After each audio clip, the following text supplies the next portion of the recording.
as they prepare for what I think will be a very well-received return to in-class learning.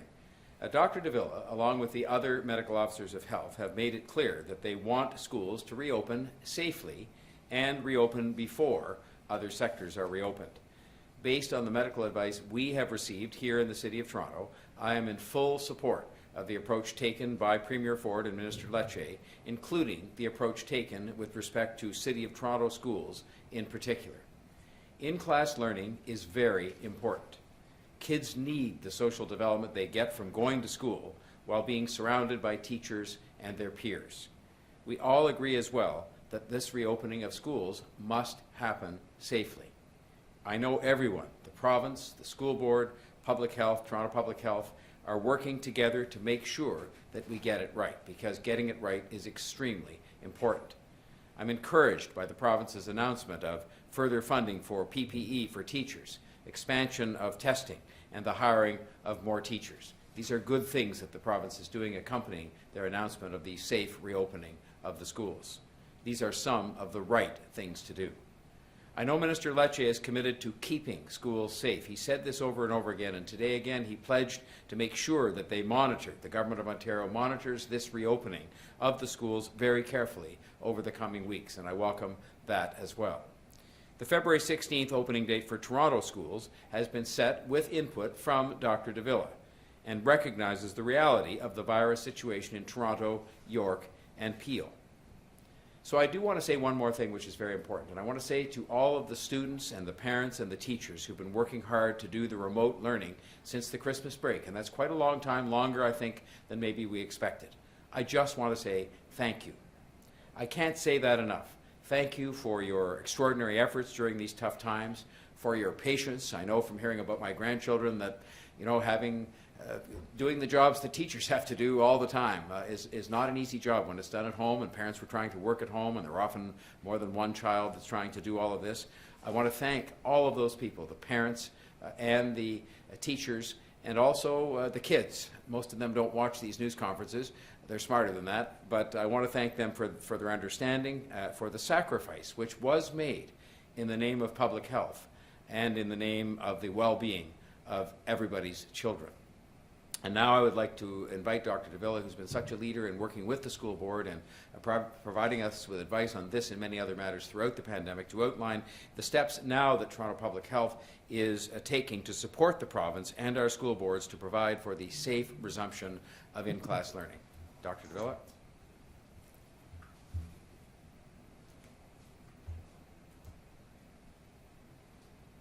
Thank you, Mayor Tory, and good afternoon. First, we'll start off with some of our numbers. Today, I am reporting 444 new cases of COVID-19. 352 people are in hospital, and 80 are in the ICU. I regret to tell you that we are recording 17 more deaths since yesterday. Yesterday, our data reporting was affected as a result of our ongoing technology platform migration to the provincial system. More than 80,000 cases have been transferred, and for the most part, the work is proceeding as expected. Unfortunately, some data was affected in the transfer, and there may be some more yet. However, we expect the project to be completed this week and to return to full reporting next week. The story today is schools. When it comes to the question of opening schools, I am of the belief there is no perfect answer or solution during a pandemic. To reopen, there can only be the rigorous application of best practices. When schools were closed for months in the first part of the pandemic, it was in large part for the same reason almost everything else was closed too. We knew very little bit about COVID-19, how it spread, who was vulnerable to it, how it could be treated, and even if vaccines were possible. Over the past year, the body of knowledge has expanded. On this continent, we learned a lot over the course of last fall about opening and operating schools in a pandemic. Now, the decision to reopen schools has been made. In Toronto, when school returns, there are systems in place provided by the province, the school boards and schools, testing partners, and Toronto Public Health. Toronto Public Health has increased our school response team capacity above what we had last fall to almost 200 staff supporting schools, students, staff, and families. There will be daily screening of staff and students that each school will check each day. If a student or staff has even one mild symptom of COVID-19, they cannot attend school and should go for testing. There are also screening questions so that if someone is sick at home with COVID-19 or isolating at home because they were a close contact of someone with COVID-19, or if someone recently traveled, a student or staff in that home does not attend school. These changes are especially important because of the variants of concern. These are enhanced screening questions to reduce the chance of anyone entering the school with COVID-19. If someone in a school develops COVID-19, investigators do an assessment to determine where the person might have gotten the infection and to whom they could have spread it. We work with many testing partners and assessment centers in the city to provide access to testing of cohorts and sometimes whole schools based on the findings of the investigation. If someone in a cohort tests positive for COVID-19, principals will dismiss the cohort. School principals and vice principals will continue to have weekly webinars with Toronto Public Health to get the most up-to-date information. Toronto Public Health's COVID-19 guidance for reopening schools was revised on January 26th and runs to 21 pages. The protocols for schools are based around mask use by all, active symptom screening, distancing, cohorting, ventilation, cleaning surfaces, and hand hygiene. One update is that masking is now required outdoors where physical distancing cannot be maintained. The guidance is comprehensive and represents the care and attention that is being applied to school operations, with parameters for the information required when reporting cases to Toronto Public Health, to personal protective equipment protocols for staff, even to a recommendation that school pictures not be taken during these current circumstances. The guidance is updated regularly and communicated to schools so they know how they can best protect their staff and students from COVID-19. The arguments in favor of in-class learning have been made at length, but I think where there is debate, it centers on the safety of reopening. At schools, protocols are in place. Awareness and vigilance are high and are key at school and at home. I would say the majority of the public health community and many leading institutions and experts believe schools can return to in-class learning if comprehensive safety protocols are followed. The Hospital for Sick Children published guidance for school operation during the pandemic on January 21st and stated clearly, and I'm quoting, "It is our strong opinion that an in-person school model with robust application of the recommended risk mitigation interventions is the best option from an overall health and learning perspective for children of all ages." The CDC says, and quoting again, Accumulating data now suggests a path forward to maintain or return primarily or fully to in-person instructional delivery. Actions include taking steps to reduce community transmission and limiting school-related activities such as indoor sports practice or competition that could increase transmission risk. Even the famous Dr. Fauci said in the last week, it's less likely for a child to get infected in the school setting than if they were just in the community.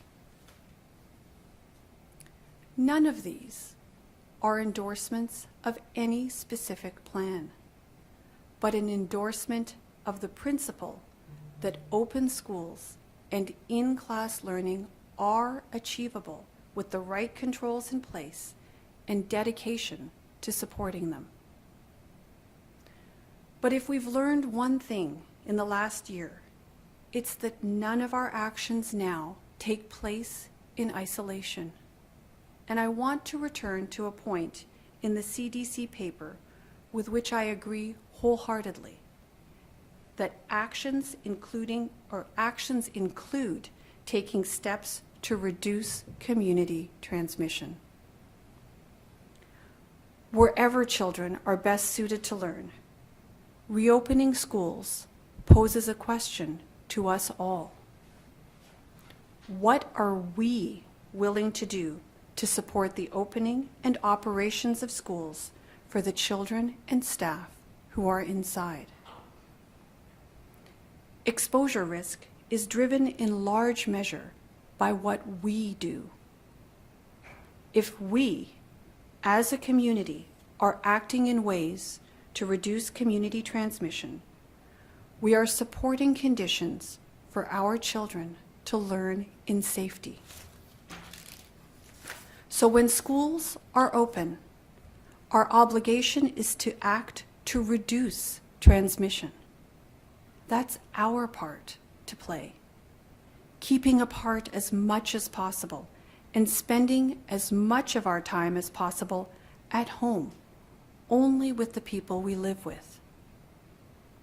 This means that students go to school and straight home or to before or after care, which means no play dates, no time in the playground with friends, no parents congregating and catching up. All of those out-of-school encounters can increase the spread of the virus.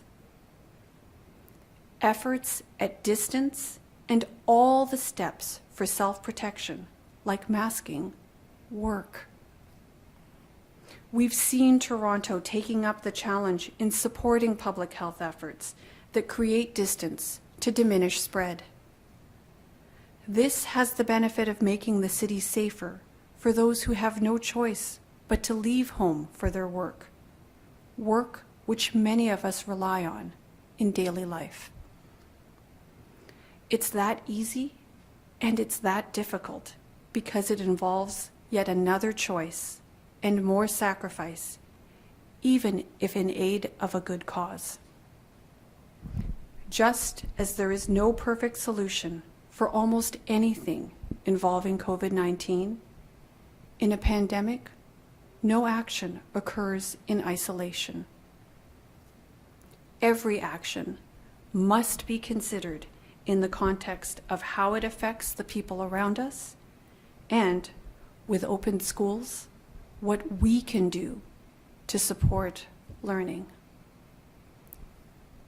With that, I'll now turn it over to Lavin, and we'll open the floor for questions. Thank you, Mayor Tory and Dr. Davila. We'll now open the floor to questions. As a reminder, it's one question, one follow-up. You will have to unmute yourself when you're called upon. First up, we have Francine from the Toronto Star. Go ahead, Francine. Good afternoon. Dr. Davila, how confident are you that schools in Toronto will in fact be able to reopen on February 16th? What metrics are you looking for, and how confident are you that we'll hit those data points? Well, Francine, I think we have all breathed a sigh of relief and felt better to see our case counts reduce, to see our weekly incidence rates reduce, to see positivity rates within the city reduce. And of course, we're all eager to see our children get back to in-person learning. As I mentioned in my remarks, there are so many reasons for which the public health community and many other educational and pediatric authorities really believe that it is the best thing that we can do for our children. Of course, this is something that needs constant monitoring. We need to constantly observe that which is happening within our community. We know that there are variants of concern associated with increased transmissibility, and that certainly is a reason for ongoing caution and concern. But it's certainly not a reason why we can't proceed with the decision as it has been taken, and why we can't, I think there is, again, a very good rationale, a good reason behind wanting to get our kids back to in-person learning, continue to watch what's happening, and of course, ask all of Toronto to do their part by staying at home as much as possible, minimizing those interactions to the greatest extent possible so that we reduce community spread and create the conditions that allow for the safest operation of our schools. Follow up, Francine? Yes, sorry. I wondered if you could elaborate a bit on the masking protocols at the schools that students will be expected to follow. For example, will they have to wear medical grade masks, and are these masks going to be supplied by the school boards, or are families responsible for procuring them? So Francine, at last read for me, we know that we had stricter protocols here in our schools relative to many other jurisdictions. We had masking for children of all ages, including the youngest, and in fact we had great success with that. With respect to that which is being provided in terms of personal protective equipment for staff, I'm afraid I'll have to get back to you on that. I don't know the most current available on that. That is within the realm of occupational health and safety. And, my sense is in the conversations that we've had with the province, and certainly the conversations that we've had with our school board partners, there is a real interest in ensuring not only the safe environment and a safe learning environment for children, but of course, the same degree of importance and the same degree of concern is being applied to occupational health and safety conditions and the safety of the environment for staff, teaching staff, and the staff beyond them as well. Thanks, Francine. Next up, we have Matt from Global. Go ahead, Matt. Hi, good afternoon. Doctor, can you say what specific details you were looking from the province as far as opening schools went in the city specifically? Are there specific protocols that you called for that were missing in their plan? Matt, what we have had all throughout our relationship and throughout the operation of schools is ongoing conversation with the province and with our school boards, constantly learning and adapting our approach and our tactics, if you will, within the school based on our learnings. So you have seen that we have adjusted our screening protocols and made sure that we're being as stringent as we possibly can be to prevent COVID-19 from entering the schools, for example. So these are the kinds of measures that we take and actions that we adjust in response to what we actually see on the ground. So you've seen that from us throughout the entire course of the pandemic, and I would suggest to you that you should expect to see that from us at Toronto Public Health on a go-forward basis as well. And because Dr. Williams has said that the power really is in your hands if you see things that you're not happy with, I'm wondering, just to follow up on Francine's question about specific metrics, if you see something, especially with variants of concern, what level of spread of those VOCs do you see as the red line for schools remaining open or closed? You know, Matt, I don't know that there is a singular specific level that one can point to in respect of how we would make our decisions.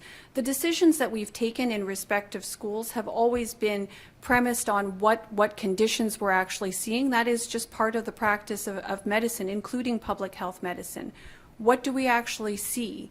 What does our investigation reveal? Are we seeing, a number of cases or multiple cohorts, for example, within the context of a school, dismissed? Are we seeing cases where we're uncertain as to what the source of acquisition might be?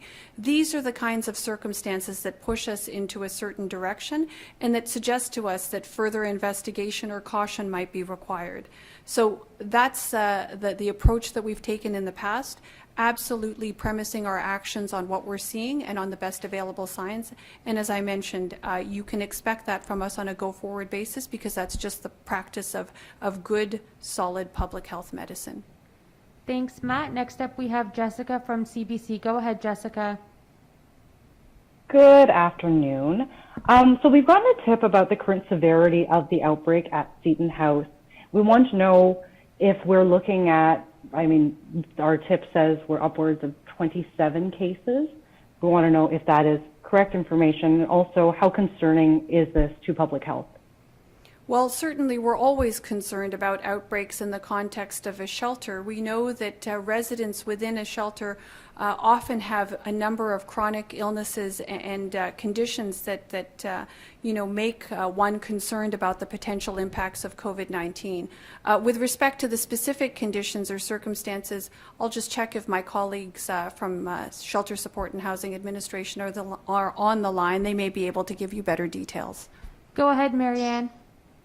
Thank you, Dr. DeVille, and thank you for the question. Yes, as reported by Public Health last week, there was an initial outbreak at Seton House reported last week.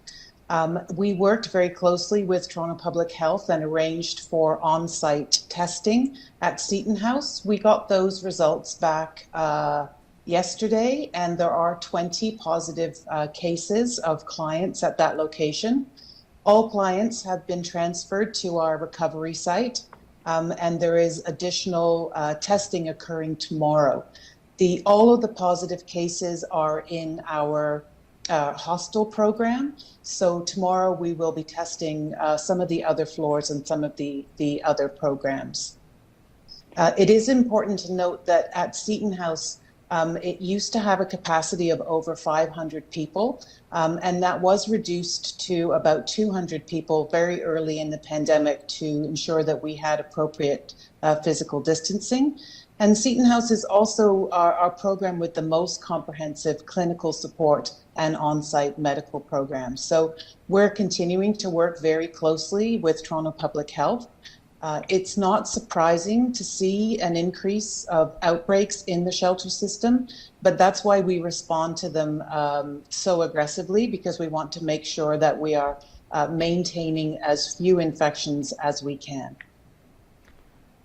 Now, just in terms of the number of clients, you did mention it's 20 positive cases among clients, but also staff. How many cases are amongst staff, and what other steps is the city planning to implement to address the issue? I think that there are, and I'll have to check, there are 6 staff right now that have tested positive. So again, we are continuing to work with Toronto Public Health, doing comprehensive contact tracing. All of the clients have gone to the recovery program. All of the staff have gone home, and we will continue to do on-site testing, monitoring people at that location, and making sure that we're reinforcing all of the current existing protocols, such as screening for clients and staff, all of the additional cleaning protocols, making sure people are wearing masks when they're indoors, all of the various safety precautions that we have had in place for a number of months, and are just making sure that we're very strict on those because we are concerned about the increased transmission rate. Thank you, Jessica. Sorry, before I go, can I just quickly it's just ask one question. the same... Jessica, it's one question, one follow-up, so we'll have to get to the other reporters. Yeah, no worries. Okay, and next up we have Nicole Thompson from the Canadian Press. Go ahead, Nicole. Hi, I'm wondering if you're able to tell me what the occupancy rate is like for the voluntary isolation center in Toronto. So I'm afraid I don't have the specific number for today with me, but certainly we have seen an increase in the usage of the Toronto Voluntary Isolation Site over the course of the month of January. And we are seeing that it is getting increased use by clients. And thus far, I have also heard that clients who have had the opportunity to make use of the facilities have been very satisfied with the level of care that they received at the facility. Dr. Davila, it's Marianne. I do have the updated numbers for the isolation site for clients from the shelter system. Our capacity is 148, and we had 77 clients there last night. So we continue to have plenty of occupancy at that location, as well as a partnership with Toronto Public Health, should it be needed, to access other recovery sites as well. But we're confident that we continue to have plenty of space up there at the moment. Thank you so much. And do you anticipate any change once the provincial isolation program and the federal isolation program really kick in? With respect to the program itself or the offering, my sense is that we will continue to run the Toronto Voluntary Isolation Site. It seems to be that the federal program has its own requirements and its own clients that it's targeting. And certainly we've seen that as people appreciate the value of having a voluntary isolation center, that it is getting increased use and is serving the needs of clients. So we'll continue to monitor and make sure that we are providing the best service possible for those who actually need that support in terms of effecting a good isolation or a quarantine, as the case may be. Okay, and last we have Natalie Johnson from CTV. Go ahead, Natalie. You'll just need to unmute yourself, please. Hi there, thanks very much. A question for the mayor. I'm curious, sir, we heard Joe Cressy on the floor of council today say that this city is turning the corner on the second wave. Is that how you're feeling as well, as though we're rounding the bend on this latest hump? I will say yes, that we're rounding the bend, but it's one of those curves on the highway that I think we're all familiar with that maybe go on for a mile. It's not one that goes on for a few feet. In other words, we're starting to round the bend because there's no question the numbers have improved. But I pointed out before, the numbers that are present today, while they're much better than they were, say, a month ago when this lockdown began, are nowhere near what they were at the end of the summer.